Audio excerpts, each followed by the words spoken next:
To confront such weaponization and religious persecution, today I'm signing an executive order to make our Attorney General, who's a great person, she's going to be a great Attorney General, Pam Bondi, the head of a task force, brand new, to eradicate anti-Christian bias. About time, right? Anti-Christian bias.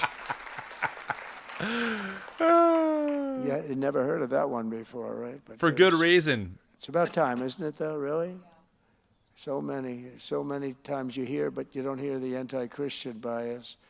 The mission of this task force will be to immediately halt all forms of anti-Christian targeting and discrimination within the federal government, including at the DOJ, which was absolutely terrible, the IRS, the FBI, terrible, and other agencies. In addition, the task force will work to fully prosecute anti-Christian violence and vandalism in our society and to move heaven and earth to defend the rights of Christians and religious believers nationwide. You've never had that before, but this is a very powerful document. You've never had. We only have a First Amendment, but we've never had that before. Like, we've never had. I can't believe people take this man seriously. Okay, Tim, you can get through this. Breathe. Okay, here we go. First time you've had it. If we don't have religious liberty, then we don't have a free country. We probably don't even have a country. I will always protect religious liberty. But that's not true, actually. Just is there more? One brand of Christianity. There's more to this video? And that is why you can pause it. He's going to... No, let's just suffer together. I'm really honoring a lot of people, but I'm announcing that I will be creating a brand new presidential commission on religious liberty. It's going to be a very big deal. What does it mean? Which will work tirelessly to uphold this most fundamental right. This week I'm also creating the White House Faith Office, led by Pastor Paula White. Oh my! You can pause here because the next video. White. Okay, yeah. Continues. Can we just sit on? Oh my God! Look, can we just sit for a second on the stupidity, the utter nonsense that speech, if you can call it that, was? Oh my God! So this falls in line with the Christian persecution narrative that white Christians have made up, because the Bible says that the world will hate you like they hated me, which can be very hard to come by when you are a white Christian in America. It's really hard. When every single president in our nation's history has claimed some form of Christianity, and Christianity has reigned supreme. So how does one become persecuted? Because Jesus also said they will persecute you like they persecuted me. And if you're not being persecuted, what does that mean? So they make it up. They literally just make stuff up. Enter God's Not Dead. No, the movie. Seriously, like I grew up being taught that American Christians in America were persecuted despite having never been persecuted as a Christian in America. Same. 100% same. Ever. My 7th grade year in public school, in neon bright yellow poster board, I cut out Jesus Saves Souls, and I plastered that thing on my school locker. And I was like, come at me, atheists. I was ready. I wanted to be persecuted. And you know what? Only one person said something to me. And do you know what she said? What? She said, I like your sign. Zero persecution. Okay. Zero. Zilch. Look. I tried to be persecuted. Okay, look. People think, here's the thing, right? A lot of people think that we're making this stuff up, or because they didn't grow up like how we did. And Janice, you're part of this world too, for sure. So I know that you're here. This book, this is called, I don't want to trigger people here. It's called Jesus Freaks, Voice of the Martyrs. This is volume 2. I have 1 and 2. This is a book full of stories that you read as a child, usually on the bathroom, about people who were bold for Christ, who lost their life. And then you were confronted with the question, would I do the same thing? And I'm not going to lie to you all. I remember vividly sitting on the potty, reading the book, and thinking... You can tell you're a parent. I know. I really am. I was taking a dump. Too far. Okay, so I'm sitting there, and I'm reading the book, and I'm like, what if I couldn't leave my family and get put in prison and tortured for 10 years? Am I really a Christian? because that's what the stories are. Like, they're really intense stories. Now, to be clear, religious persecution happens globally. People of all different religious beliefs do get really persecuted, including Christians. Obviously, that's bad. But when you have a white American Christian persecution complex, it actually like denigrates real persecution, because to April's point, you walk around waiting for some radical gay atheist to pop out of the bushes and like tell you how you're a terrible person and like spit on you or something. I mean, dude, by the way, this is also a relevant or a current belief. When I went to the pastor summit hosted by Turning Point USA 2 years ago, they stood from the stage, pastors, and said that they're really afraid that Biden's going to put them in jail for being a Christian. Like, they really believe that. They believe that if Joe Biden got his way, he would personally kick down their door, throw them in prison, and feed them their Bible for dinner and lunch and breakfast. That's what they think, while they're standing on a stage next to millionaires getting applause.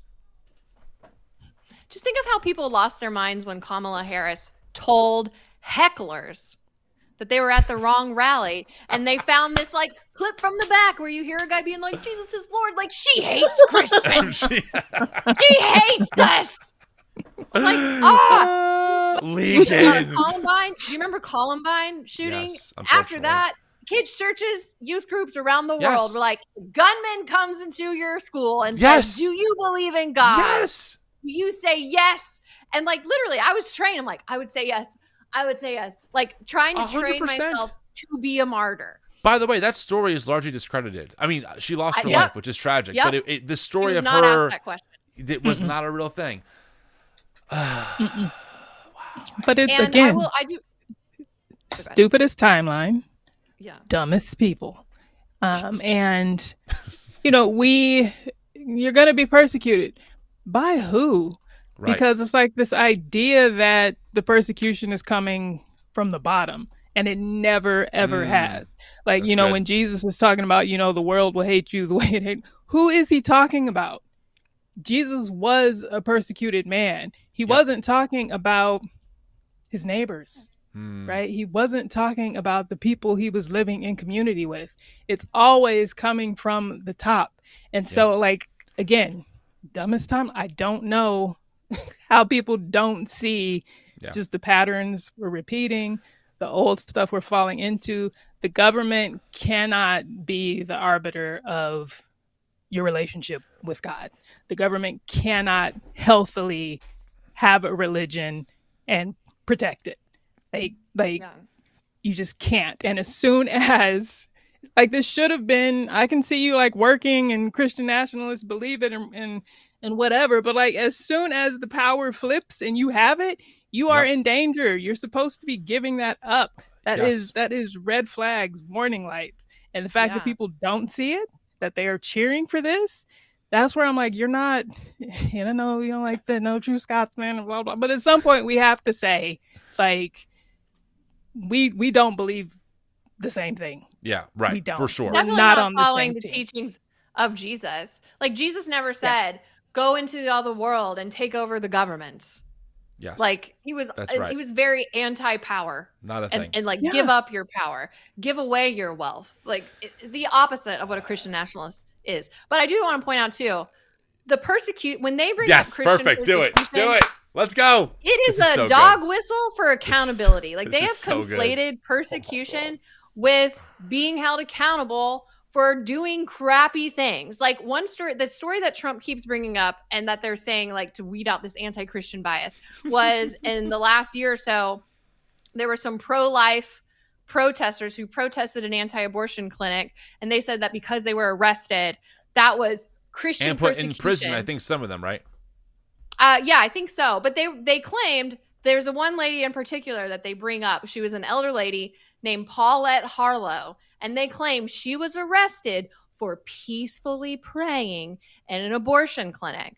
But what she was actually doing was, her and a bunch of protesters broke in to the abortion clinic, barricaded the entrance so no one could get in. She chained herself to the other protesters so that they could not be moved by police. And then when police came and asked her to leave, she refused to leave. And they have making her this hero of Christian persecution when she just broke the law. And they also claim that there's some kind of bias against pro-life protesters, but the law that arrested them has also gone after just as many, if not more, protesters that protest pro-life clinics. But you don't hear about that story because that goes against the Christian persecution narrative. And it's the same thing. The other story that you hear about Christian persecution are Christian bakers that won't bake a wedding but won't bake a cake for a gay couple. But that is literally just being discriminatory. That's not like if someone boycotts or sues you for not servicing them, that's because you are discriminating against them as a business and you can be held liable for that.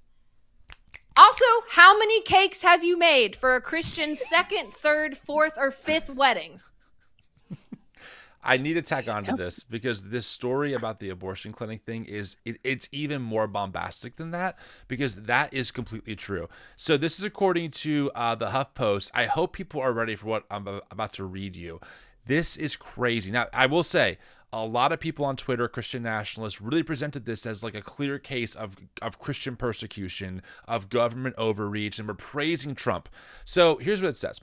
23 people who were convicted of illegally blockading reproductive health clinics under the Freedom of Access to Clinic Entrances Act received a pardon by Trump on Thursday. Now, okay, this is one of the stories. Her name is Lauren Handy. Handy called a clinic in D.C. and claimed that she was Hazel Jenkins, a woman who needed reproductive health care, and made an appointment for the morning of October 22nd, 2020. She and 8 other protesters met in D.C. on the day of the appointment, according to the indictment, and gathered in the hallway and stairwell outside of the clinic's front door. A staff member opened the doors to patients with scheduled appointments. So she lied to them, saying, I'm in need to get on the list. And members of the group forced their way through the doors and into the waiting room. One nurse stumbled as a result and sprained her ankle. According to the indictment, Handy instructed other protesters to move the chairs to block the doors to the clinic's treatment area. There, they tied themselves together with chains and ropes. One patient attempted to use an employee entrance to reach the treatment area, but was blocked by Handy's and others. Now, Handy was arrested on March 22nd. That same day, D.C. police found 5 fetuses at her home. She was storing fetuses at her house to give them, quote, a proper burial. And this is one of the people that Trump pardoned that pro-lifers are like, man, she was unjustly prosecuted. The woman had 5 fetuses. Now, if pro-lifers were consistent, and they saw these 5 fetuses the same way they would see, like a toddler or an adult. She had 5 dead bodies in her home. That's the story, right? Police found a woman with 5 dead bodies in her home. That's quite sus. So this is the story that causes Trump. That causes Trump to start the anti-Christian bias, yada, yada, yada nonsense commission, and then have Paula White lead up a faith thing inside the White House. Yeah. It's not Christian persecution. These people are weird. They're doing weird things. Well, they are illegal weird. things. They are weird. I want people, this is a little montage that you pulled. Who is Paula White? And again, Paula White-cain. Thank you. We can do a whole different video, which I think we will at some point, April, more of a deep dive. There's a lot to her. And in fact, I'll just say this to tease you. If you want to know where Trump came from, you can thank this woman right here. Without this woman, Trump never happens. Here's a little montage of the woman leading up this Christian faith office in the White House. Here we go. Just buckle up. To say no to President Trump would be saying no to God. We command all satanic pregnancies to miscarry right now. It is not found in Antifa, and it is not found in Black Lives Matter, all which are anti-Christ. I declare that President Trump will overcome every strategy from hell and every strategy of the enemy. And any tongue that rises against him will be condemned according to the word of God. It's not okay to have an abortion. It's not okay to marry the same sex. And strike and strike and strike and strike and strike and strike and strike and strike and strike until you have victory. It is God that raises up a king. It is God that sets one down. And so when you fight against the plan of God, you're fighting against the hand of God. The Supreme Court justice says, if we get two more, come on, if we get two more. And right now, I know right now, we are scaring the literal hell out of demonic spirits by me saying this right now. Because if we get two more, we will be able to overturn demonic laws and decrees. Never been hatred like this. I've never seen a president. Never in my life. Principalities cannot control this man because he surrounds himself with Christians. He is a Christian. Have you ever asked God for forgiveness? That's a tough question. I'm not sure I have. I don't bring God into that picture. Great ending there from the editors. There you go. Yeah. There you go. Yeah. Paula White's also very much into prosperity gospel, seed faith. Send us this amount of money and God will bless your life. 100%. Blah, blah, blah. And by the way, she's on her third marriage also. Thank you. Yep. And she's also very much disliked by many other, even Christian nationalists, because she's a word of faith preacher is what they call them. So, she's controversial on every different level, to put it lightly. But obviously, I mean, she literally prayed over satanic miscarriages. Like, wait, so you are praying? Yeah, so you are praying for babies to be murdered according to your own worldview? Like, I don't understand. Only if they're satanic, Tim. They're satanic. Right, my bad. My bad. Sorry. I missed that Also, part. I've never understood the theology around. I understand wanting to save babies if you believe it's murder, but I never understood theologically why we fought so hard, because I was taught the age of accountability and that before a certain age, if you died, you go straight to heaven. And I always, even when I was pro-life, I was like, well, I mean, I don't know if we should be that mad because they're just going to heaven and then they're not getting a chance to go to hell. Anyway, it's like a mercy. I know that is super for some people, whoa, how could you say that? But it is just following the logic we were taught to believe, right? Right. For example, whenever a tragic miscarriage did happen, if someone was in their third trimester and the fetus passed away, we would be told, well, they're in heaven. They're definitely in heaven. God accepts babies who end early in the womb. And so if that's the logic, though, right, why even give? And if you're going to use the Francis Chan model of eternity, that little rope analogy he uses, right, the little red piece, and it's 500 feet of rope to show you how big eternity is. If that's the case, wouldn't you just want to fast forward all these kids to everlasting life? Why even stop here? Why even stop at this earth? Why not just beam them right up to heaven? Obviously, though, people don't believe that, really. So you're right, April. It would be kind of crazy, but if you want to do the safest thing, just beam them up directly to heaven, which you should not be doing, by the way. That's ridiculous. Yeah, but that's how the logic works. But it's all evangelicalism is terrible storytelling, right? And we get caught up in just these moments and just what we believe when we're fighting for that. And we don't just sit and think about it. And think of a better way. What if we have this idea that God is this dumb machine and this wasteful machine, because if a human soul is so precious, why are we assuming that God is just wasting them? That God is just, sperm met an egg and now I'm legally mandated to send a soul there. What if, because we know how often miscarriages take place and how often fertilized eggs are fertilized and it goes nowhere. Right. And so this idea of life beginning at conception, it's the most wasteful, it's the dumbest, it's the most simple storyline. Could it be that sometimes miscarriages happen because it wasn't going to be the ideal set up for that soul, right? Instead of, oh, I've got all these babies in heaven, what if it's just the same soul and they're trying to come at a better time in a better situation and circumstance? There are just ways we can think about stuff that don't make God this dummy. This I sent him down there, what if that was the cure to cancer? God didn't know. He's that easily thwarted.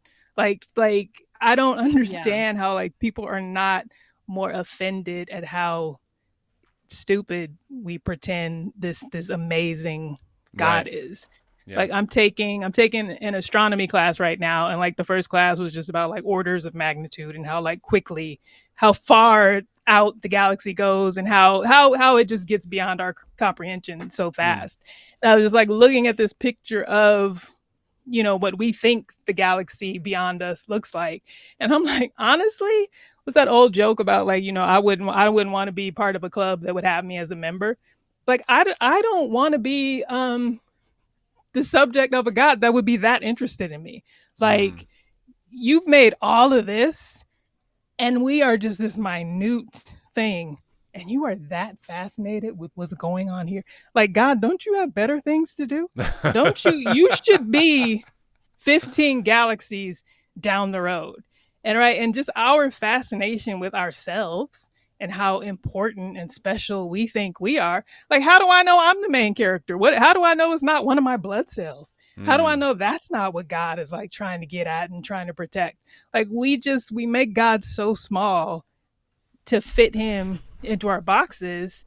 And then we get ourselves just wound up in all these knots trying to fix and prevent things that are above our pay grade. And like, there are just so many better ways we could be thinking about things, and so many more like useful things we could be putting our energy towards and fixing. And always, right, with the abortion debate, it's always like, why are we not at least trying? Let's for 10 years just say, okay, everybody, all the abortions you want, but we're going to fix maternal health care. We're going to provide child care. We're going to have maternity and paternity leave. And like, let's try something else, because this forcing is not working. Right. Yeah.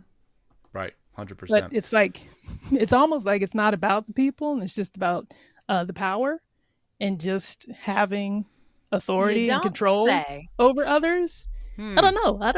I think you might be onto something there. Hey, thanks so much for watching this video. If you want to see more of our content, make sure you subscribe to the channel. If you want to support the work that we do, you can donate at the link below. We are a 501c3 nonprofit and make all of this content completely paywall free. Thanks so much.